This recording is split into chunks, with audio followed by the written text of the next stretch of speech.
Айде, здравейте от Норвегия отново, специално от серията Антиганчо. Шахтите, които са изнесени на тротуара, не на улицата. И това е някакво село на газа на географията, забравено от целия свят. Далеч на север, на студено, с труден терен. И как са си направили тротуара хората, може да видите пътя. Специално от серията Антиганчо. Специални поздрави на задошния ми приятел, който прави най-готините клипчета за София, предимно и за околния свят.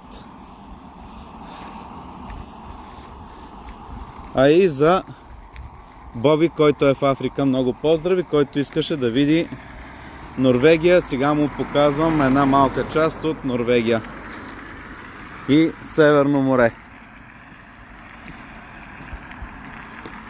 Къщички край морето,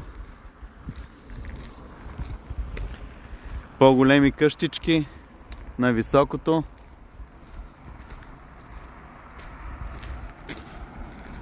Тук Боби има опели.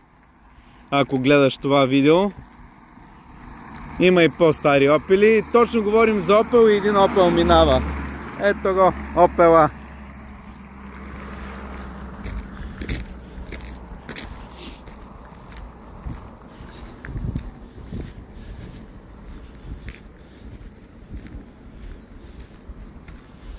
Днеска съм късметли, извадих хубаво време за разходка. Ето, шахтите как са изнесени на тротуара. Да не трябва хората с колите да им се случва тутув като с влак. Ето по-малка шахтичка за нещо друго. Уличния стълб. Модел Антиганчо. Ръжда не се вижда. Надали някога ще се види. Чакайте да видим отзад. Да не би пък да се е скрила някъде. Няма, не се е скрила.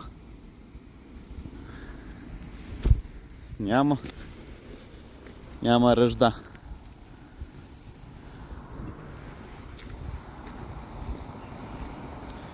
Кофите за буклук като нашите. Нормално. Обаче около тях чисто. Изхвърлят си ги редовно хората. Ето тук мантинелата. Малко по-стабилна от нашите. Доста често ползват този тип